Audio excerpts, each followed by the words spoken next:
جو بچہ ماں کے پیٹ میں مار دیا جاتا ہے، بخاری شریف کی حدیث کے الفاظ ہیں، وہ بچہ قیامت کے دن آئے گا، اپنے ماں کے دونوں سینوں سے لٹکا ہوا ہوگا، یقول، اور اللہ تعالیٰ سے شکایت کر رہا ہوگا، اللہ یہ میری ماں ہے جس نے دنیا میں مجھے مار ڈالا تھا، کہ اللہ جب یہ میری ماں میری نہیں ہوئی، آج تو اس کا مت ہو، اے اللہ میری ماں کو جہنم کے اندر پھینک دے۔ اے ابارشن کرانے والیوں، توبہ کرو، گڑ گڑاؤ، غفور الرحیم ہے، شاید وہ معاف کر دے۔ یہ جرم عظیم ہے جو ناقابل معافی ہے۔ میرے بھائیوں، یہ اسلام ہے جو زنا کی ناجائز پیداوار کو بھی مارنے کی اجازت نہیں دیتا۔ میرے بھائیوں، اس میں مرد بھی گناہگار ہے اور عورت بھی گناہگار ہے۔ اپنے رب کے سامنے یہ دعا مانگ رہے ہیں، اے اللہ جہنم کے عذاب سے ہمیں بچا لے۔ پیچھے سے طفیل دوسی کہتے ہیں، رات کے اندھیرے میں بوڑھی عورتوں کی گندگی کو صاف کرنے والا، اس کے کپڑے دھلنے والا، اپنے ہاتھ سے اس کو کھانا کھلانے والا، اے عمر اگر ایسا آدمی جہنم میں چلا جائے تو پھر مجھے کوئی بتائے کہ پھر جنت میں کون جائے گا۔ تو نظریں آسمان پہ ڈالی، اے اللہ آج میری نیکی ظاہر ہو گئی، اے اللہ اس کو تکبر میں مت لکھنا۔ عمر ابن عبدالعزیز کا جواب سنو، کہتے ہیں میری بیوی اس پیٹ کے بچے سے کہہ دو جو تمہارے پیٹ میں پل رہا ہے، اس کو کہہ دو، اس کو بول دو، اگر مسلمانوں کی امانت میں خیانت کر کے دودھ کا ایک پیالہ پینے سے تیری جان بچ رہی ہے تو نہیں چاہیے مجھے یہ بچہ، مرتا ہے تو مر جانے دو، مجھے اس بچے کا مر جانا گوارا ہے، لیکن کسی مسلمانوں کی امانت میں خیانت کر کے حرام کا دودھ پلانا گوارا نہیں ہے۔ مجھے اس بچے کا مر جانا گوارا ہے لیکن امانت میں خیانت کرنا گوارا۔ الحمدللہ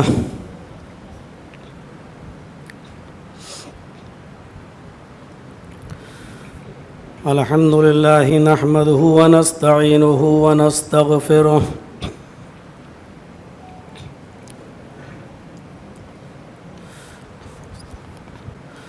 ونعوذ بالله من شرور أنفسنا ومن سيئات أعمالنا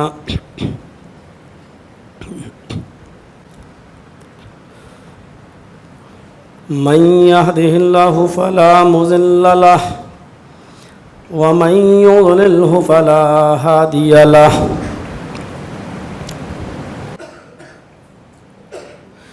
وأشهد أن لا إله إلا الله وحده لا شريك له وأشهد أن محمدا عبده ورسوله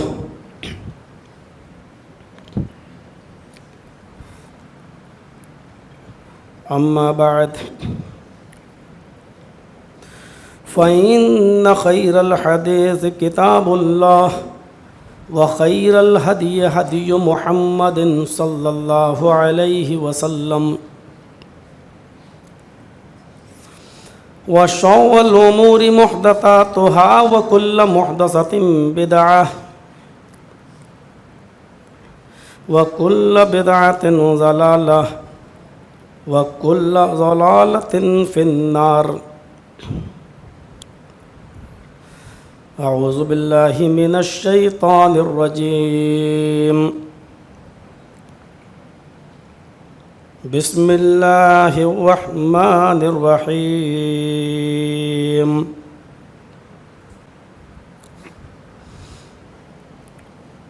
يا أيها الذين آمنوا اتقوا الله حق تقاته ولا تموتن إلا وأنتم مسلمون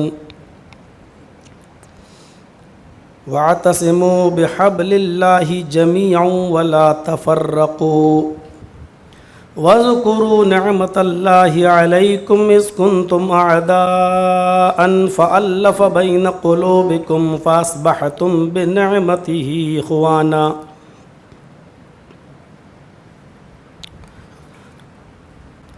رب اشرح لي صدري ويسر لي أمري واحلل عقدة من لساني يفقهوا قولي۔ میں نے خطبہ مسنونہ کے بعد بہت ہی مشہور آیت کریمہ کی تلاوت کی ہے۔ تقریباً ہر خطبے کے اندر ہر خطیب اس آیت کو پڑھتا بھی ہے، یا ایھا الذین آمنوا اتقوا اللہ حق تقاتہ ولا تموتن الا وانتم مسلمون واعتصموا بحبل اللہ جميعا ولا تفرقوا واذکروا نعمت اللہ علیکم اذ کنتم اعداء فألف بین قلوبکم فاصبحتم بنعمتہ اخوانا۔ چند چیزیں بتائی گئی ہیں، کوشش کروں گا ان چند چیزوں کی وضاحت اس مختصر سے خطاب کے اندر میں آپ کے سامنے رکھ سکوں۔ پہلی چیز تقوی بتایا گیا ہے، اہل ایمان کو تقوی کا حکم دیا گیا ہے، اللہ سے ڈرنے کا حکم دیا گیا ہے، اور اس ڈر کی کیفیت بھی بتائی گئی ہے کہ کس طرح ڈرا جائے۔ یا ایھا الذین آمنوا اتقوا اللہ حق تقاتہ، اے ایمانوں والو اللہ سے ڈرو۔ صرف یہ کہہ کر چھوڑ نہیں دیا، بلکہ یہ کہا کہ اس سے ویسے ڈرو جیسے ڈرنے کا حق ہے۔ وہ کیسا ہے؟ پہلی چیز۔ دوسری چیز یہ بتائی گئی ہے کہ وَلَا تَمُوتُنَّ إِلَّا وَأَنْتُمْ مُسْلِمُونَ، ہر انسان کو موت آئے گی، لیکن مرتے وقت جب موت کا فرشتہ تمہاری روح کو قبض کر رہا ہو، اس وقت تم پورے کے پورے مسلمان ہو، اسلام کی حالت میں ہو، اور مسلم حالت میں ہماری روح ہماری قبض عنصری سے نکلے۔ وَلَا تَمُوتُنَّ إِلَّا وَأَنْتُمْ مُسْلِمُونَ، تم نہیں مرو مگر پورے کے پورے مسلم ہو کر۔ موت جب بھی آئے تو ہم پورے کے پورے مسلم ہوں۔ مسلم کس کو کہتے ہیں اور سچا مسلمان کون ہے، یہ دوسری چیز کی طرف اشارہ کیا گیا ہے۔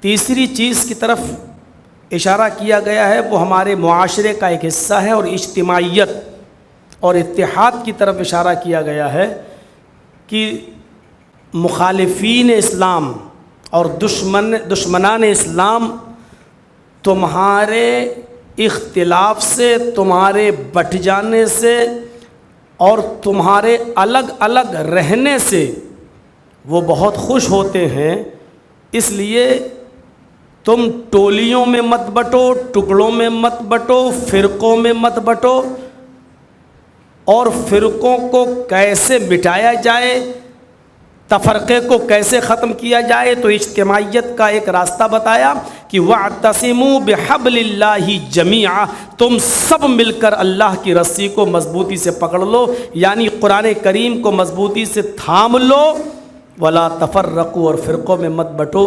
یہ اصول بتایا، جب تک تم قرآن کو مضبوطی سے پکڑے رہو گے فرقے نہیں ہوں گے، جب قرآن کو چھوڑ دو گے اپنے آپ آٹومیٹکلی فرقوں میں تم تقسیم ہو جاؤ گے۔ اجتماعیت کی طرف اشارہ کیا گیا۔ اور چوتھی چیز یہ بتائی گئی ہے کہ یہ حالات نبی اکرم کے آنے سے پہلے، اسلام کی تعلیمات کے نزول سے پہلے، یا محمد الرسول اللہ کے آنے سے پہلے بھی تمہاری جو حالت تھی، تم اس حالت پر بھی ایک نظر ڈالو۔ وَاذْكُرُوا نِعْمَةَ اللَّهِ عَلَيْكُمْ، تم اللہ کی اس نعمت کو یاد کرو جو اس نے تمہاری اوپر بھیجی ہے، تمہاری اوپر کی ہے۔ اِذْ كُنْتُمْ أَعْدَاءً فَأَلَّفَ بَيْنَ قُلُوبِكُمْ فَأَصْبَحْتُمْ بِنِعْمَتِهِ إِخْوَانًا، آپس میں تم ایک دوسرے کے دشمن تھے۔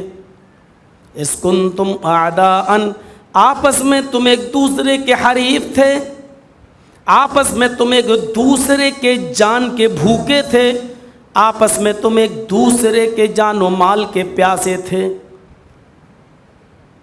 اذ کنتم واذکروا نعمت اللہ اذ کنتم، تم اللہ کی اس نعمت کو یاد کرو، تم آپس میں یہ تھے. فَأَصْبَحْتُمْ بِنِعْمَتِهِ إِخْوَانًا، تو اللہ نے اپنی نعمت کو نازل کر کے، نعمت سے مراد اسلام، یا نعمت سے مراد قرآن، یا نعمت سے مراد جناب محمد رسول اللہ صلی اللہ علیہ وسلم. تو اللہ تعالیٰ نے اپنی نعمت کو نازل کر کے، یعنی اسلام کو نازل کر کے، یا قرآن اتار کر، یا جناب محمد رسول اللہ کو تمہارے بیچ بھیج کر تمہیں آپس میں بھائی بھائی بنا دیا. فَأَصْبَحْتُمْ بِنِعْمَتِهِ إِخْوَانًا، تم اللہ کی اس نعمت کے ذریعے آپس میں بھائی بھائی ہو گئے. اس سے پہلے تم کیا تھے؟ اذ کنتم اعداء فالف بین قلوبکم، دشمن تھے، اللہ نے تمہارے دلوں میں الفت ڈال دی، محبت پیدا کر دی. یہ چند چیزوں کی طرف اشارہ کیا ہے. میں شاید ساری چیزوں کی وضاحت نہ کر سکوں. پہلی چیز پر آئیے. پہلی چیز ہی دو ٹکڑوں پر مشتمل ہے. ایک تو اللہ کا ڈر، اور دوسری وہ ڈر بھی کیسا، جیسا اس کا حق ہے. پتہ یہ چلا کہ انسان اور بھی چیزوں سے ڈرتا ہے. بہت سے لوگ کہتے ہیں نہیں صرف اللہ سے ڈر، میں اللہ سے ڈرتا ہوں اور کسی سے نہیں ڈرتا. یہ جملہ ہی میری سمجھ میں نہیں آتا. اللہ نے یہ کب کہا کہ دوسروں سے نہ ڈرو؟ اللہ نے یہ کہا ہے کہ مجھ سے ڈرو تو ڈرنے کا حق جو میرا ہے وہ مجھے دو. جیسے اور چیزوں سے آپ ڈرتے ہو، سانپ کے منہ میں انگلی ڈال دو گے؟ آپ نہیں ڈالو گے. ڈر ہے نا، تبھی تو نہیں ڈال رہے ہیں. تو یہ ڈر ہے نا. تو سانپ سے ڈرنے کا حق کیا ہے؟ ہم اس کے منہ میں انگلی نہ ڈالیں. سانپ سے ڈرنے کا حق کیا ہے؟ ہم اس کے بالکل قریب نہ جائیں. تو آپ اس کا حق ادا کر رہے ہیں. آگ لگی ہوئی ہے، اب آگ سے ہمیں ڈرنا ہے، اور آگ سے ڈرنے کا حق یہ ہے کہ جب آگ لگی ہے تو ہم جان بوجھ کر اس میں چھلانگ نہ لگائیں، اس میں جمپ نہ لگائیں، اس میں کودیں نہیں. تو آپ آگ سے ڈرنے کا حق ادا کر رہے ہیں. ایک اور ڈر ہوتا ہے، ماں باپ کا ڈر. نوجوان لڑکا سگریٹ پیتے ہوئے جا رہا ہے، سامنے دیکھا باپ آ رہا ہے، پھینک دی. آپ اس کو چاہے ادب کہہ لو، چاہے لحاظ کہہ لو، لیکن یہ بھی ڈر کی ایک قسم ہے. باپ سے بھی ڈرنے کا حکم ہے. باپ سے ڈرو، ڈرنے کا مطلب ادب کرو. تو یہ اس باپ سے، بڑے بھائی سے ڈرنے کا ایک حق ہے جو آپ اس کا ادا کر رہے ہیں. تو اللہ تعالیٰ کہتا ہے کہ جب تم ان تمام اشیاء کا حق ادا کر رہے ہو تو مجھ سے بھی ڈرنے کا ایک حق ہے. یا ایھا الذین آمنوا اتقوا اللہ حق تقاتہ، اللہ سے ڈرو جیسا کہ اس سے ڈرنے کا حق ہے. اب اللہ سے ڈرنے کا حق کیا ہے کہ اس کو دیکھ کر بھاگو، چھپ جاؤ؟ وہ تو دکھائی نہیں دیتا ہے. اللہ سے ڈرنے کا مطلب یہاں یہ ہے کہ اس نے جن کاموں کو کرنے کا حکم دیا ہے ان کاموں کو ہم کریں اور جنت کو حاصل کریں، اور جن کاموں کے کرنے پر جہنم سے ڈرایا ہے ہم ان کاموں سے رک کر جہنم سے اپنے آپ کو بچا لیں. یہ اس سے ڈرنے کا حق ہے. ہمارا بڑا بھائی ہمیں دیکھتا ہے تو ہم اس کے سامنے غلط کام نہیں کرتے. باپ ہمارے سامنے آ جاتا ہے تو ہم غلط کام نہیں کرتے.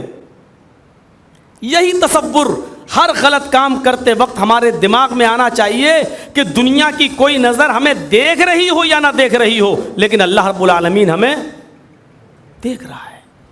یہ تصور ہمارے دماغ میں کیوں نہیں آتا ہے؟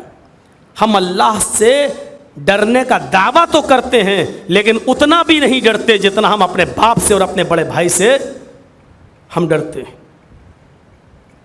پھر جب یہ تصور ہے کہ اللہ ہمیں دیکھ رہا ہے، پھر ہمارے ہاتھ میں شراب کے جام کیسے آ جاتے ہیں؟ جب ہمیں یہ معلوم ہے کہ اللہ ہمیں دیکھ رہا ہے تو پھر ہم جوؤں کے اڈے پر کیسے پہنچ جاتے ہیں؟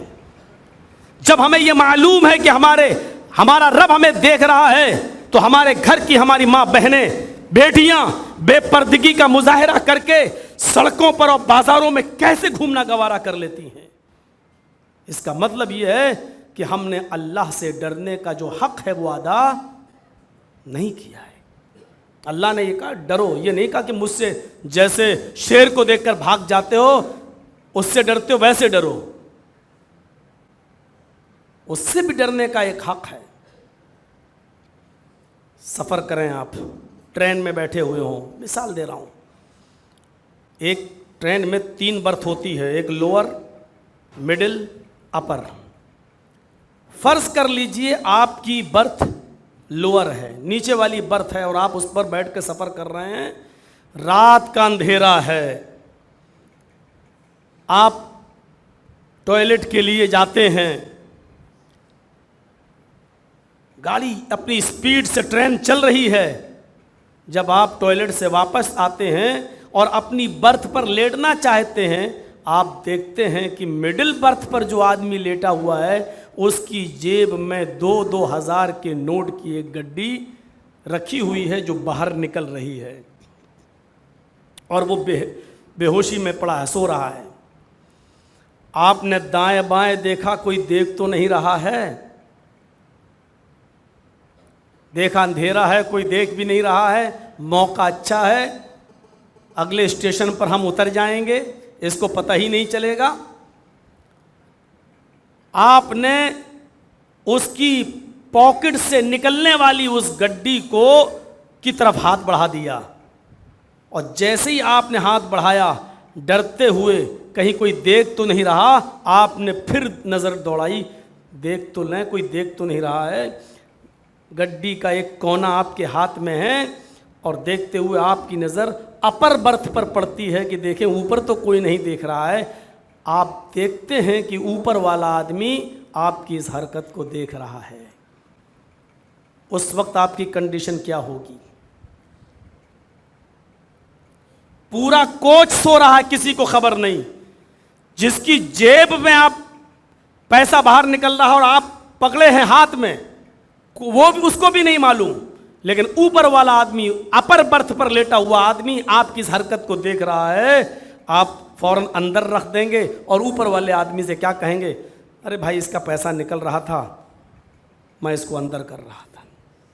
یا تو ایک راستہ یہ ہوگا، یا دوسرا راستہ یہ ہوگا کہ آپ اس کو نکال ہی لیں اور اوپر والے آدمی سے کہیں بھائی تو کسی سے کہنا نہیں، نصف لی و نصف لکم، آدھا میرا آدھا تیرا، ہاف آف کر لیں گے۔ یا ایک راستہ یہ ہوگا ہمارے پاس، یا ان دونوں راستوں کو اگر آپ پسند نہیں کریں گے، نہیں میں پورا ہی لے لوں، تو تیسرا آپشن یہ کہ اوپر والا چیخ نہ دے، چلا نہ دے، ورنہ جوتے اور چپلوں سے جو سواگت ہوگا میرا وہ ہم برداشت نہیں کر پائیں گے۔ آپ اس نوٹ کی گڈی کو لے کے بھاگیں اور چلتی ہوئی ٹرین سے جمپ لگانے کی کوشش کریں، اور یہ رسک آپ مول لے نہیں سکتے کیونکہ اس میں آپ کی جان کو خطرہ ہے۔ تو آپ بہتر یہ سمجھیں گے کہ اس کو ڈال دیا جائے اور اوپر والے آدمی سے کہا جائے یہ نکل رہا تھا۔ جب ایک معمولی آدمی آپ کی اس حرکت کو دیکھتا ہے تو چوری کرنے کی جرات آپ کی نہیں ہوتی۔ ہر بڑے سے بڑا اور چھوٹا سے چھوٹا گناہ کرتے وقت یہی تصور اگر ہمارے دماغ میں اللہ رب العالمین کی ذات کے بارے میں آ جائے کہ ہمیں دنیا کی کوئی طاقت یا دنیا کی کوئی نظر دیکھ رہی ہو یا نہ دیکھ رہی ہو، لیکن اللہ رب العالمین تو ہمیں دیکھ رہا ہے، اس کے یہاں ہمیں حساب و کتاب دینا ہوگا، اس کے سامنے ہمیں ایک دن کھڑا ہونا ہوگا۔ اس دن جب سارے کے سارے لوگوں پر سناٹا چھایا ہوگا تو ہمارے اعضاء، ہمارے جسم کے اعضاء ہی ہمارے خلاف گواہی دیں گے۔ یہ تصور اگر ہمارے دماغ میں آ جائے تو پھر کوئی نوجوان نہ شراب کو ہاتھ لگائے گا، نہ جوئے کی طرف بڑھے گا، نہ چوری کرے گا، کیونکہ اس کو یہ تصور ہوگا کہ اللہ رب العالمین ہمیں دیکھ رہا اور ایک دن ہمیں اس کے سامنے حساب و کتاب دینا ہوگا۔ آج ایمانداری کے ساتھ اپنے گریبانوں میں جھانک کر دیکھیں اور بتائیں کیا یہ حق ہم نے اللہ کو دیا ہے؟ کیا اللہ سے ہم ڈرتے ہیں اس حق کے ساتھ؟ یہ سب کہتے ہیں بڑے بڑے سیاسی جلسوں میں بڑے بڑے نیتا بھی بولتے ہیں ڈرنے کی ضرورت نہیں، اللہ کی قسم میں صرف اللہ سے ڈرتا ہوں، کسی سے نہیں۔ ایسی لفاظی بہت سنی ہوگی آپ نے، ایسے اسٹیجوں پر نیتاؤں کے ایسے بھاشن بھی آپ نے بہت سنے ہوں گے، لیکن حقیقت یہ ہے کہ ڈر اس چیز کا نام نہیں ہے۔ ڈر یہ ہے کہ ہمیں تصور پیدا ہو جائے۔ اس غامدیہ کا واقعہ اٹھائیے، پہاڑ کے دامن میں جس سے زنا کا صدور ہو جاتا ہے اور زنا کرنے کے بعد وہ پچھتاتی ہے، روتی ہے کہ یہ مجھ سے کیا ہو گیا ہے۔ بخاری شریف کا چیپٹر دیکھیے، آتی ہے اللہ کے نبی صلی اللہ علیہ وسلم کے پاس اور اس کو اللہ رب العالمین کے ڈر نے ایسے جھنجھوڑ کے رکھ دیا ایک گناہ کے بعد کہ وہ آتی ہے اور آتے ہی اس بات کا ڈر نہیں کہ سماج کیا کہے گا، اس بات کا ڈر نہیں کہ سماج کیا سوچے گا۔ بڑے بڑے صحابہ نبی کے پاس بیٹھے ہوتے ہیں، وہ کیا میرے بارے میں سوچیں گے، اس بات سے کوسوں دور وہ نبی اکرم کے پاس آتی ہے اور عرض کرتی ہے انی قد اصبت الحد یا رسول اللہ، اے اللہ کے رسول، جوانی کے جذبات پر کنٹرول نہ کر سکی، میرا شوہر تھا نہیں، اس لیے پہاڑ کے دامن میں ایک چرواہے کے ساتھ میں نے منہ کالا کر لیا ہے، اے اللہ کے رسول مجھ سے زنا کا صدور ہو گیا ہے، مجھے پاک کر دیجئے، اسی دنیا میں میں اپنے جرم کی سزا چاہتی ہوں، قیامت کے دن جہنم کے اندر اس کا عذاب برداشت کرنے کی طاقت نہیں ہے میرے اندر۔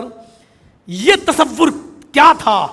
سماج کی بدنامی کا ڈر نہیں، سوسائٹی کی بدنامی کا ڈر نہیں، معاشرہ کیا کہے گا اس کا خوف نہیں۔ وہ آتی ہے اور کہتی ہے تطہرنی یا رسول اللہ، اے اللہ کے رسول مجھے پاک کر دیجئے، اے اللہ کے رسول مجھے صاف کر دیجئے، میں اسی دنیا میں پاک و صاف ہونا چاہتی ہوں۔ اللہ کے نبی صلی اللہ علیہ وسلم نے صحابہ سے کہا ذرا اس کا معائنہ کرو، ہوش و حواس میں بول رہی ہے کہ نہیں بول رہی ہے؟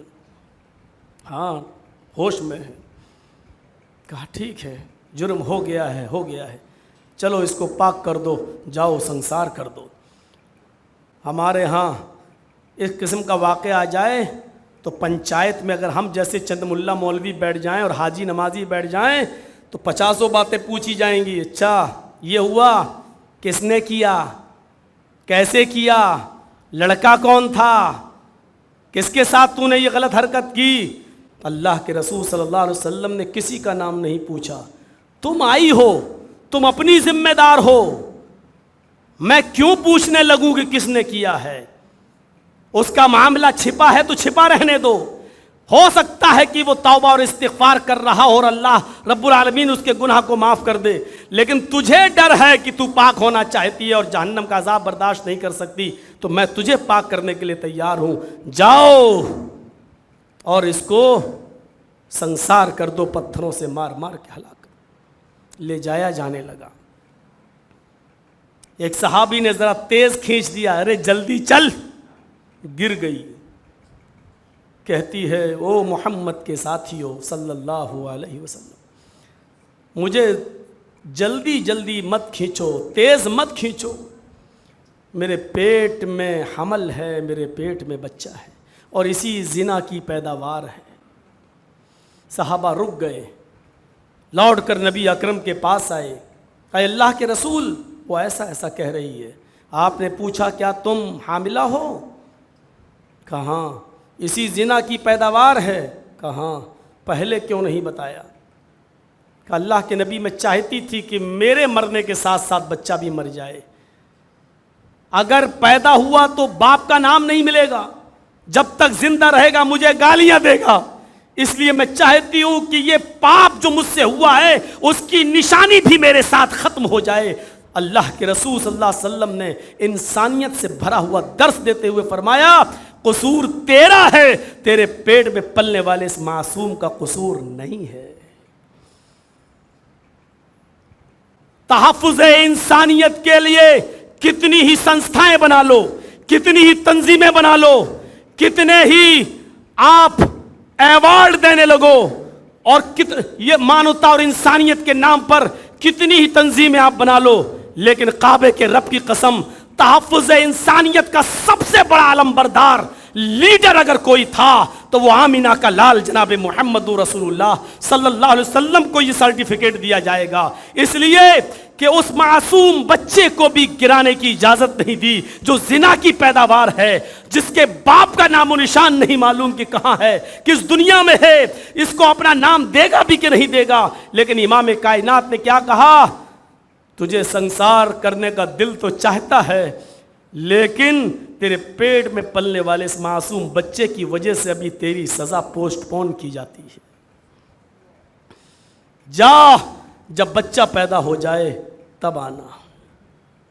جب بچہ پیدا ہو گیا تب آئی۔ اللہ کے رسول نے کہا جاؤ، بچے کو اپنی گود میں لے لیا۔ آج سماج پر نظریں ڈالو، ایک آدمی کے مندر میں دوسرے آدمی کو آنے کی اجازت نہیں، کیونکہ یہ نیچ ذاتی کا ہے۔ ایک آدمی کی تھالی میں دوسرے آدمی کو کھانے کی اجازت نہیں، کیونکہ یہ نیچی قوم کا ہے، یہ نیچی برادری کا آدمی ہے۔ زنا کی پیداوار 9 مہینے کے بعد اس عورت کے پیٹ سے پیدا ہو کر باہر آتا ہے، امام کائنات جیسی مبارک ہستی اس کو اپنی گود میں پناہ دیتی ہے، اس کو اپنی گود میں لیتی ہے اور اپنے سینے سے لگاتی ہے۔ میرے پیارے ساتھیوں، انسانیت کا یہ احترام صرف اسلام ہی پیش کر سکتا ہے، کسی دوسرے مذہب کے اندر اس کی مثال نہیں مل سکتی ہے۔ جاؤ اس کو سنسار کر دو۔ رونے لگا بچہ۔ عورت کہتی ہے اللہ کے رسول، کیا چلتے چلتے آخری مرتبہ اس بچے کو اپنی پستان کا دودھ پلانے کا موقع نہیں ملے گا؟ رحمت للعالمین کی آنکھوں میں آنسو آ گئے۔ اس عورت کو اس کی گود میں بچہ دے دیتے ہیں، لو اس کو دودھ پلاؤ۔ اس نے چہرہ گھمایا، اپنے پستان سے لگایا، دودھ پلا کر بچے کو نبی اکرم کے ہاتھ میں دے دیا۔ صحابہ کے ساتھ سنسار ہونے کے لیے جانے لگی۔ امام کائنات نے اس عورت کے پستان سے نکلا ہوا دودھ اس بچے کے ہونٹوں پر لگا ہوا دیکھا۔ اس عورت کو آواز دی، غام دیا، ادھر آ، محمد رسول اللہ کی ابھی ہمت نہیں ہے کہ تجھے قتل کر سکے اور سنسار کرنے کا آرڈر دے۔ اس بچے کی غذا تیری پستان میں موجود ہے، مجھے حق نہیں ہے کہ اس بچے کی غذا کو میں تیری پستان سے چھینوں۔ اس بچے کو لے جا، دودھ پلا، جب تک یہ بچہ تیرا دودھ پیے گا میں تجھے قتل نہیں کروں گا، سنسار نہیں کروں گا۔ جب یہ بچہ دودھ چھوڑ دے اور روٹی کھانے لگے تب لے کر آنا۔ یہ رحمت للعالمین کی رحمت کا تقاضا تھا۔ اتنا بھی برداشت نہیں کر سکے کہ اس بچے کی ماں کی پستان میں اس کا کی غذا موجود ہے، کتنی پریشانی ہوگی، پتہ نہیں دوسری عورت کا دودھ یہ ہضم کرے گا یا نہیں، اوپر کا دودھ ہضم ہوگا یا نہیں ہوگا۔ ابھی اس بچے کو اپنی ماں کا دودھ پینے کا حق دیا گیا، پھر جب وہ روٹی کھانے لگا تب لے کر آئی۔ شریعت محمدی میں اب گنجائش نہیں تھی۔ فرمایا خاتون تیرے لیے اب میرے پاس کوئی راستہ نہیں ہے۔ اس بچے کو اپنے ہاتھ میں لیا، کسی صحابی کو سونپا، جاؤ اب تمہیں سنسار کر دیا جائے گا۔ چلی گئی، خوشی خوشی چلی گئی، سینے کے برابر گاڑ دیا گیا۔ پتھروں کی بارش ہوئی، پہلا پتھر خالد ابن ولید نے مارا، پہلے ہی پتھر میں سر پھٹا، خون کا پھوارہ نکلا، خالد ابن ولید کے کپڑے خراب ہو گئے، گالی دے دی، بد چلن عورت، تیرے خون کے قطروں نے میرے کپڑے خراب کر دیے۔ بد چلن کا جملہ جب اللہ کے رسول کو پتہ چلا تو آپ نے خالد ابن ولید سے بات کرنا بند کر دیا، 3 دن تک بات نہیں کی۔ خالد ابن ولید آتے ہیں، فدا ابی و امی یا رسول اللہ، میرے ماں باپ قربان جائیں آپ پر، اگر آپ نہیں بولیں گے تو میری آخرت برباد ہو جائے گی، مجھے وجہ بتائیے آپ کیوں مجھ سے بات نہیں کر رہے۔ کہا تم نے اس عورت کو بد چلن کہا۔ کہا اللہ کے رسول اس کے خون کی چھینٹوں نے میرے کپڑے خراب کر دیے، وہ بد چلن تھی۔ آپ نے کہا نہیں خالد، زبان کو لگام دو، وہ عورت بد چلن نہیں تھی۔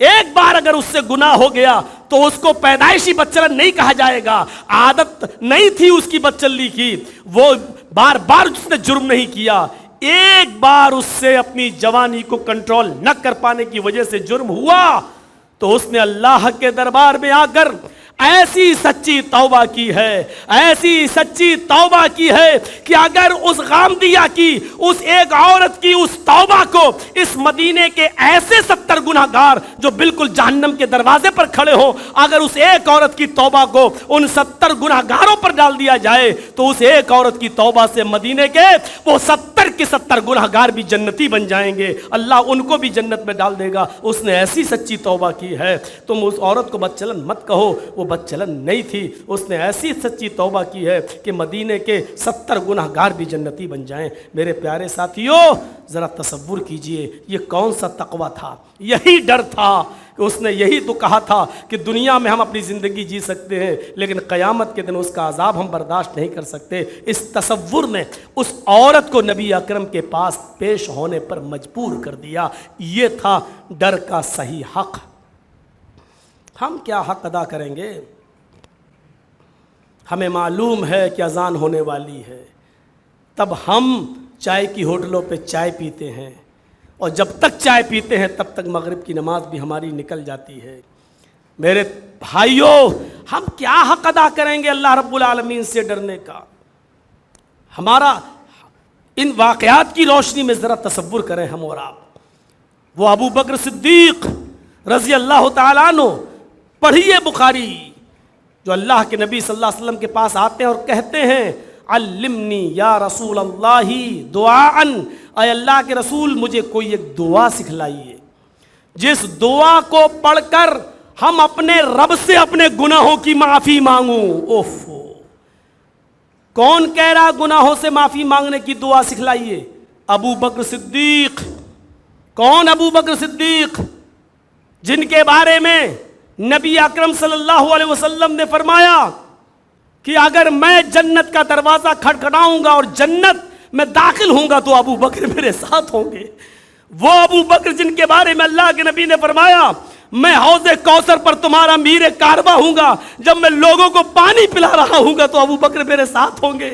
وہ ابو بکر جن کے نام کو اللہ کے رسول نے اپنے نام سے کبھی جدا نہیں کیا، او ابو بکر نبی اکرم سے پوچھ رہے ہیں کہ مجھے کوئی ایسی دعا سکھلائیے جس دعا کو پڑھ کر میں اللہ تعالیٰ سے اپنے گناہوں کی معافی مانگتا رہوں۔ تو اللہ کے رسول نے یہ نہیں کہا اے ابو بکر تم تو جنتی ہو، تمہیں کیا ضرورت ہے؟ نہیں، انسان ہونے کے ناطے خطائیں سب سے ہو سکتی ہیں، اس لیے تم بھی یہ دعا کرو۔ اللہ کے رسول نے حضرت ابو بکر صدیق کو جو دعا سکھلائی وہ آج ہم نمازوں کے بعد نمازوں میں پڑھتے ہیں۔ اللہ کے نبی نے دعا سکھائی، اے ابو بکر اٹھتے بیٹھتے چلتے پھرتے تم اس دعا کو اپنا وظیفہ بناؤ۔ یہ دعا بخاری کے صفحات پر دیکھی جا سکتی ہے۔ اللہم انی ظلمت نفسی ظلما کثیرا ولا یغفر الذنوب الا انت فاغفر لی مغفرۃ من عندک وارحمنی انک انت الغفور الرحیم۔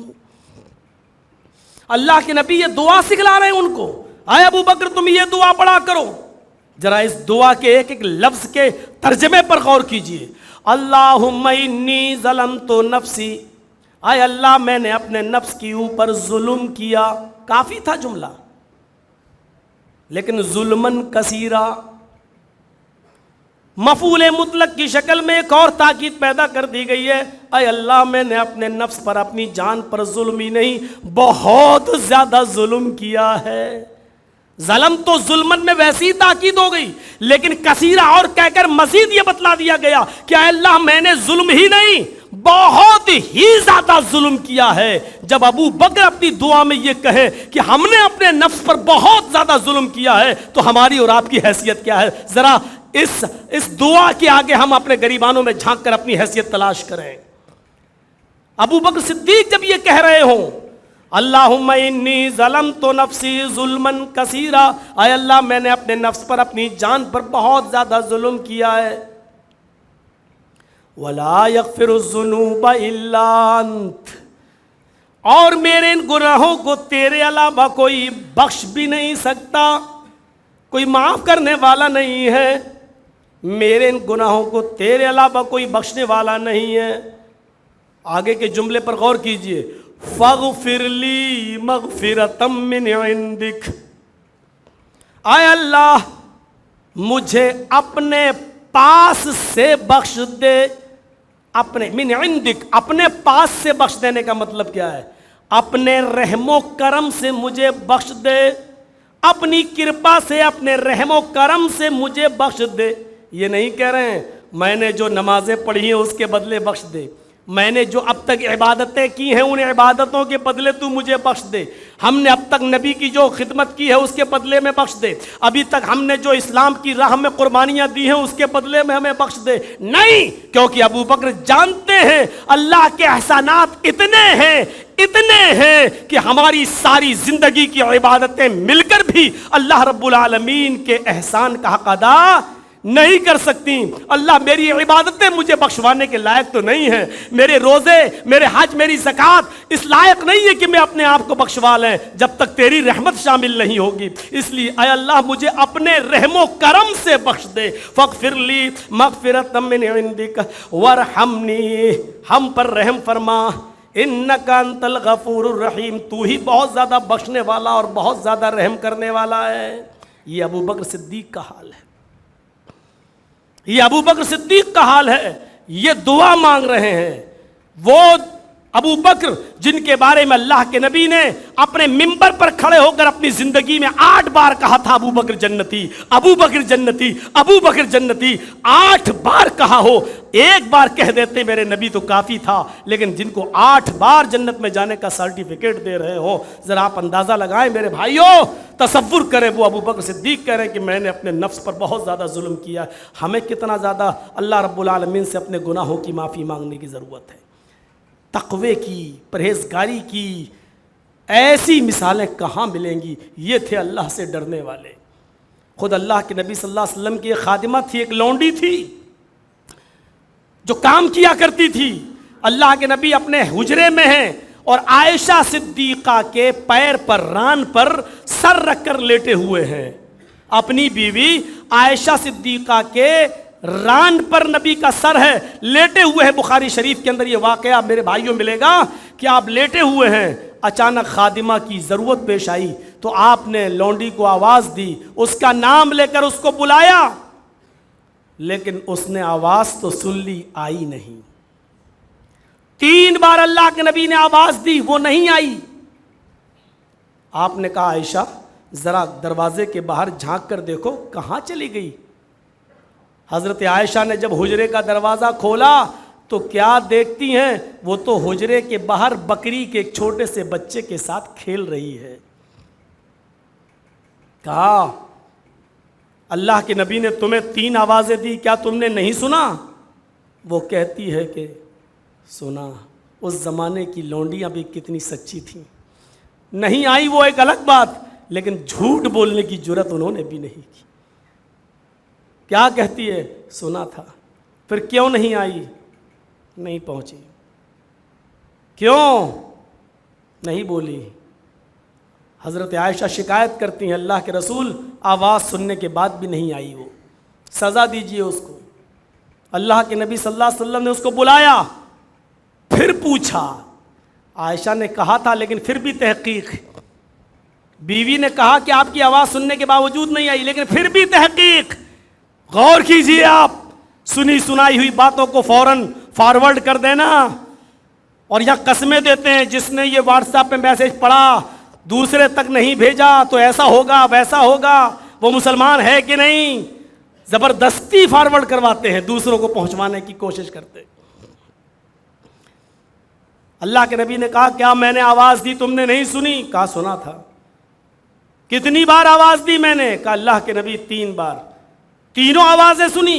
جی. کیوں نہیں آئی؟ سر نیچے کر لی. اللہ کے نبی کے کان میں مسواک لگی ہوئی تھی, نماز پڑھتے تھے, کان سے مسواک نکالی کر لی. وہ مسواک آپ نے اپنے کان سے نکالی, غصے میں آنکھیں بھی سرخ ہو گئیں. 3 بار آوازیں دی پھر بھی نہیں آئی. آپ نے وہ مسواک لے کر آگے بڑھے اور جیسے ہی آگے بڑھے مسواک کو اٹھا کر اس کے کاندھے پر, اس کے پیٹھ کی پشت پر مارنا چاہا. آدھی دور لے گئے, روک دی مسواک اور واپس کر لی, مارا نہیں. چلے آئے, عائشہ پانی لاؤ مجھے وضو بنانا ہے. فوراً پانی لایا گیا, وضو بناتے ہیں. حضرت عائشہ کہتی ہیں اللہ کے رسول سزا کی مستحق تھی, مسواک آپ نے کان سے نکال بھی لی تھی, آپ تو مارنے جا رہے تھے, کیا ہوا؟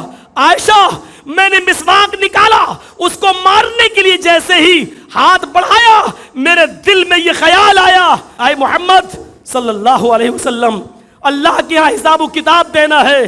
کہیں ایسا نہ ہو کہ اس مسواک کی ہلکی سی چوٹ اس کی غلطی سے زیادہ ہو جائے, اس کو جو میں سزا دوں وہ اس کی غلطی سے بڑھ کر نہ ہو جائے, اور قیامت کے دن مجھے اس کا مواخذہ نہ ہو, میرا حساب و کتاب نہ لے لے اللہ تبارک و تعالیٰ. پتہ نہیں اس کی غلطی میری مسواک سے ماری ہوئی چوٹ سے بڑی تھی یا چھوٹی, مجھے نہیں معلوم. اگر میں اس کو ایک مسواک ہلکی سی مار بھی دیتا تو مجھے یہ ڈر پیدا ہوا کہ شاید یہ اس کی غلطی سے یہ سزا بڑی نہ ہو جائے. اگر یہ اس کی غلطی سے بڑی سزا ہو گئی تو پھر اللہ رب العالمین کیا مجھے اس کا حساب و کتاب دینا ہوگا. اپنے ملازموں کو گالیاں دینے والوں, 50 سنانے والوں, ذرا تصور کرو نبی اکرم کے اس تقوی کو دیکھ کر ہم اور آپ کہاں کھڑے ہوئے ہیں. ذرا کبھی سوچا کہ اس نے اتنی بڑی غلطی کی ہے کہ نہیں جتنی ہم نے اس کو ماں بہن کی گالیاں دے دی ہیں, جتنا ہم نے اس کو الٹا سیدھا بول دیا ہے. کیا اس کی خطا, کیا اس کی غلطی اتنی بڑی تھی بھی یا نہیں تھی؟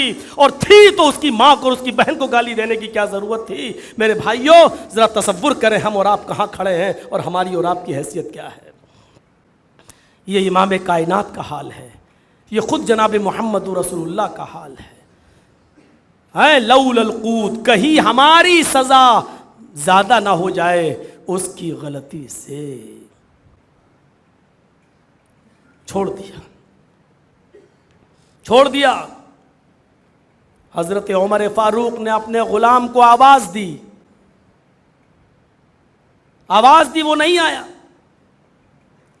اور جب وہ آیا تو عمر فاروق نے اس کا کان لے کے مروڑ کر 1-2 تھپڑ بھی لگا دی. اس نے کہا امیر المومنین آپ نے مجھے مار تو لیا, کوئی بات نہیں, لیکن آپ تھوڑا سا ٹھنڈے دماغ سے سوچ لینا کہ آپ نے جو مارا ہے وہ جائز مارا یا ناجائز مارا. اتنی سی بات اس غلام نے کہہ دی. امیر المومنین آپ نے مارا ہے, میں آپ کا غلام ہوں, مار میں نے برداشت کر لی, لیکن آپ کبھی تھوڑا سا سوچ لینا کہ میں نے جو مارا ہے وہ جائز تھا کہ ناجائز. کہاں تھے تم؟ کہا جس وقت آپ آواز دے رہے تھے اس وقت میں استنجا کر رہا تھا, میں پیشاب کر رہا تھا, آپ کی آواز سن کر میں فوراً نہیں آ سکتا تھا. اتنا کہنا تھا. عمر فاروق رضی اللہ تعالیٰ عنہ نے اپنے آپ کو اس غلام کے سامنے پیش کر کے کہا میرے کان کو اتنی تیز ایٹھو جتنی تیز میں نے تمہارے کان کو ایٹھا, تمہیں اسی دنیا میں بدلہ لینا ہے. اس نے کہا امیر المومنین آپ کو احساس ہو گیا, میں نے آپ کو معاف کیا. نہیں, تم میرے مقام و مرتبے کو دیکھ کر مجھے معاف کر رہے ہو, تمہیں انتقام لینا ہوگا. مجبور کر دیا اس کو انتقام لینے پر. اس نے کان مروڑا, فرمایا نہیں, مجھے معلوم ہے کہ میں نے اس سے بھی زیادہ تیز تمہارے کان کو ایٹھا تھا, اور جب تک خود نہیں کہا بس اب چھوڑ دو, کیونکہ مجھے احساس ہو گیا کہ میں نے اتنی تیز تمہارا کان مروڑا ہوگا. میرے بھائیوں یہ تھے اپنے آپ کو پیش کرنے والے, یہ تھے اپنے آپ کو اسی دنیا میں پاک صاف ہونے کے لیے اپنے آپ کو پیش کر دیا کرتے تھے کہ اس دنیا میں انتقام لے لو میرا. ہم اور آپ ذرا دیکھیں, یہ تھا اللہ سے ڈرنے کا صحیح حق. یا ایھا الذین آمنوا اتقوا اللہ حق تقاتہ, کیا ہم اللہ رب العالمین سے ویسے ڈر رہے ہیں؟ وہ تصور ہے ہمارے اندر؟ حضرت عمر فاروق نے اپنے دور خلافت میں حضرت ابو موسیٰ اشعری کو اپنا کیشیئر متعین کیا تھا, خزانچی متعین کیا تھا بیت المال کا. ایک بار ابو موسیٰ اشعری کو بیت المال کے باہر ایک درہم پڑا ہوا ملا, تو انہوں نے اس درہم کو اٹھا لیا. بیت المال کے باہر, آفس کے باہر وہ درہم اٹھا لیا. چھوٹے چھوٹے بچے باہر کھیل رہے تھے, اس میں ایک حضرت عمر فاروق کا بھی بچہ تھا, چھوٹا بچہ, اور بچے تربوز خربوز کچھ کھا رہے تھے, ان کے ہاتھوں میں پھل فروٹ تھے, لیکن عمر فاروق کے بچے کے ہاتھ میں کچھ نہیں تھا, اور وہ دوسروں کے بچوں کے فروٹ پر نظر دوڑا رہا تھا. ابو موسیٰ اشعری دیکھتے ہیں اتنا بڑا امیر المومنین کا بیٹا, لیکن اس کے پاس کھانے کو کچھ بھی نہیں. وہ 1 درہم اس بچے کو دے دیا, باہر پڑا تھا, لو بیٹا جاؤ کچھ لے آؤ, تم بھی کچھ کھا لو. بچے کے سنسکار بھی کتنے اچھے تھے, اس نے کچھ کھایا نہیں بلکہ وہ درہم لے کر گھر چلا گیا. حضرت عمر فاروق نے دیکھا کہ بیٹے کے ہاتھ، ایک ہاتھ خالی ہے، لٹکا، دوسرا ہاتھ مٹھی بندھا ہوا ہے. پوچھا بیٹے کیا ہے؟ باپ کی نظر کتنی تیز تھی، ایک ہی چیز پر چلو تو بہت سی پرتیں کھلتی چلی جائیں گی. اولاد کی نگرانی کیسی، ایک ہاتھ کھلا ایک ہاتھ مٹھی بند. پوچھا بیٹے ہاتھ میں کیا ہے؟ مٹھی کھولی تو درہم زمین پہ گر گیا. عمر فاروق نے اس درہم کو اٹھایا، کہا بیٹے یہ درہم کہاں سے آیا؟ اپنی بیوی سے پوچھا تم نے دیا؟ نہیں. کہاں سے آیا؟ کہا میں باہر کھیل رہا تھا، چاچا نے، ابو موسیٰ اشعری نے بیت المال کے باہر یہ درہم پڑا ہوا تھا، اس کو اٹھا کر مجھے دے دیا. حضرت عمر فاروق وہ درہم کو لے کر اسی حال میں بیت المال جاتے ہیں اور آواز دیتے ہیں ابو موسیٰ اشعری کو. وہ باہر نکلتے ہیں، وہ درہم پورا کا پورا ہاتھ اٹھا کر ایسے زور سے مارتے ہیں کہ ان کی پگڑی پہ لگتا ہے اور وہی زمین کے اوپر گر جاتا ہے، اور کہتے ہیں کہ کیا یہ درہم تم نے میرے بیٹے کو دیا ہے؟ ہاں. آئے ابو موسیٰ، کیا جہنم میں ڈھکیلنے کے لیے تیری نظر میرے ہی خاندان پر پڑی تھی اور میرے ہی گھر پر پڑی تھی؟ کیا جہنم میں داخل کرنے کے لیے اور جہنم میں ڈھکیلنے کے لیے تیری نظر عمر کے گھر پر ہی پڑی تھی اور کوئی نظر نہیں آیا؟ یہ درہم تم نے کس سے پوچھ کر میرے بچے کو دیا ہے؟ کہا امیر المومنین زمین پہ پڑا تھا، سارے بچے کچھ کھا رہے تھے، آپ کے بچے کو دے دیا، اس کے پاس کچھ نہیں تھا، یہ بھی کچھ کھا لے گا. کہا جب باہر پڑا ہوا ملا تھا تو اس کو بیت المال میں جمع کر دیتے، میرے بچے کے ہاتھ میں کیوں دیا؟ آئندہ اگر اس طریقے کی حرکت ہوئی تو اس عہدے سے ہٹا دیا جائے گا اور سخت سے سخت سزا دی جائے گی. اندازہ لگائیے ایک درہم بھی، یہاں تو تصور کرو کہ کروڑوں اربوں خربوں روپیہ یہاں سے نکل کے باہر پہنچ گیا اور بڑے آرام سے پہنچ گیا، اور لے جانے والے بھی بڑے آرام سے چلے گئے. ایک درہم بھی، یہ احساس، یہ تقوی کا کون سا عنصر تھا، کون سا جز تھا جو ان کے دلوں میں موجود تھا؟ آئیے ایک چیز میں آپ کو اور بتانا چاہتا ہوں، اس کے بعد آگے بڑھوں گا. خلیفہ عمر ابن عبدالعزیز کا دور کون نہیں جانتا؟ بیوی حاملہ ہے، پیٹ میں بچہ ہے، لیکن 4 دن سے کھانے کو کچھ نہیں ملا ہے. طبیبوں سے، حکیموں سے، ڈاکٹروں سے پوچھیں کہ جس عورت کے پیٹ میں بچہ ہو اس کو کچھ نہ کچھ کھاتے پیتے رہنا چاہیے تاکہ بچے کے جسم پر بھی لگتا رہے. 4 دن سے کھانے پینے کو کچھ نہیں ملا. ڈر لگا ایسا نہ ہو کہ میں بھوکا رہوں تو یہ بچہ بھی کہیں مر نہ جائے پیٹ کے اندر. اپنی خادمہ سے کہتی ہیں عمر ابن عبدالعزیز کی بیوی، تمہارے آقا تو کچھ لا کے دیں گے نہیں، ان کے پاس تو ہے ہی نہیں، ایک کام کرو کہ تم بیت المال چلی جاؤ اور بیت المال کے خزانچی سے کہنا کہ ایک پیالہ دودھ وہ مجھے دے دے. جو بیت المال میں دودھ ہے اس میں سے ایک کٹورا، ایک پیالہ دودھ لے آؤ، کبھی ملے گا مجھے تو اس میں سے ہم جمع کر دیں گے. ابھی ایک پیالہ دودھ لے آئیے اور ان کو میری حالت بتا دینا کہ عمر ابن عبدالعزیز کی بیوی کے پیٹ میں حمل ہے. اگر ان کو یہ دودھ نہیں ملا تو پیٹ کا بچہ کہیں ضائع نہ ہو جائے، کہیں مر نہ جائے. خادمہ جاتی ہے، رات کے اندھیرے کا فائدہ اٹھایا جاتا ہے تاکہ عمر ابن عبدالعزیز کو پتہ نہ چلے. وہ رات کے اندھیرے میں جاتی ہے، عمر ابن عبدالعزیز کے کیشیئر سے، بیت المال کے خزانچی سے کہتی ہے کہ ایک پیالے دودھ کی ضرورت ہے. کہا ٹھیک ہے مل جائے گا.